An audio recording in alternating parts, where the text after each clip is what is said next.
What's up, guys? Thanks, Taylor here back. Today we're talking about overall my thoughts on losing out on the Donovan Mitchell sweepstakes. We offered the Jazz RJ Barrett and Emmanuel quickly and two unprotected first round picks for Mitchell. In my opinion, this honestly is fair. We gave them our best young player. We gave them IQ, who showed promise in the second half of last season when obviously he was filled in for Kemba Walker and Alec Burks, things like that, and the Knicks looked a lot better. And we gave them two unprotected first. Donovan Mitchell is a good player. He's borderline superstar. I mean, we're gonna disagree on that. I'm not saying you and I, but just we're all gonna disagree whether or not we think Mitchell's a superstar. To me, a superstar is like Giannis, Luka, Curry, AD. Well, AD to this point. When AD's on the court, yeah, I guess you can't really call AD a superstar anymore. Zion, well, same thing. But you guys get it. Someone that can be a number one option and potentially win a championship. I don't think that's Donovan Mitchell, but at the same time, he is a 25 points per game scorer. In the playoffs, we've seen him have success. I think he would have been great here, but the point of bringing in Donovan Mitchell would have been to pair him with RJ, Randle, Mitch, and Brunson, but we would have had to give them RJ and IQ. So to me, I'm glad we did not get Donovan Mitchell. Trust me, I wanted Mitchell. It would have made us a better team, but at the same time, we would have given them huge future assets to maybe go around farther in the playoffs, maybe not even. I mean, I think the Knicks are definitely going to make the playoffs this season as the roster is. They'll probably be the 6 to 8 seed. They'll be a tough first round exit. And of course, they've got their future. Maybe we make a signing or we make a trade like that later on.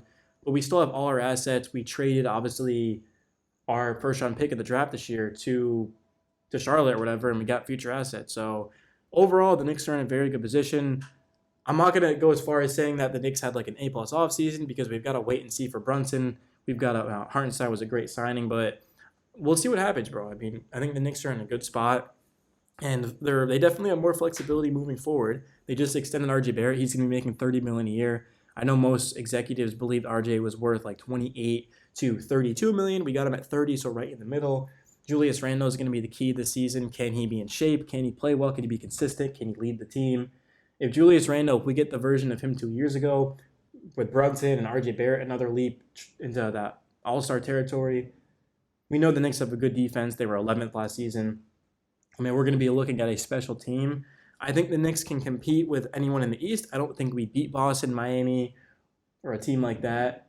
However, I do think we can give them a run for their money. And the fact that we didn't make any big moves this offseason speaks a lot about just overall this new look Knicks type of management. Jalen Brunson, we were missing a point guard last season, someone to run the offense, someone to facilitate, also to knock down shots. We didn't really have that last season at the guard. We were using Burks. Kemba was hurt. Rose was hurt. IQ looked good. So we're keeping Grimes. We're keeping IQ. Cam Reddish came out on Instagram and said that he did not ask for a trade. So don't believe all these BS rumors. Cam Reddish will play a role for the Knicks next season. And outside of that, I really don't have much else to add. I'm just saying that I definitely am not mad at the Knicks for offering RJ, IQ, and two first. I think that's fair for Donovan Mitchell. But I do think this is a blessing in disguise. And I'm not just saying that because we didn't get Mitchell. I just personally believe that we should have only got Mitchell without giving up RJ, and I've made that abundantly clear. If we're swapping Mitchell for RJ, sure, like I'm going to do that, but two picks and IQ, I think RJ and IQ and those picks honestly have more upside than Donovan Mitchell. If we brought in Mitchell, him and Randle, who knows if that would even work. Mitchell is a smaller guard. Mitchell's smaller than IQ, and obviously smaller than RJ. So, yeah, guys, if you did enjoy the video, drop a like. Subscribe if you're new. I post Knicks videos every single day. You're not going to want to miss out. And I'll see you in the next one.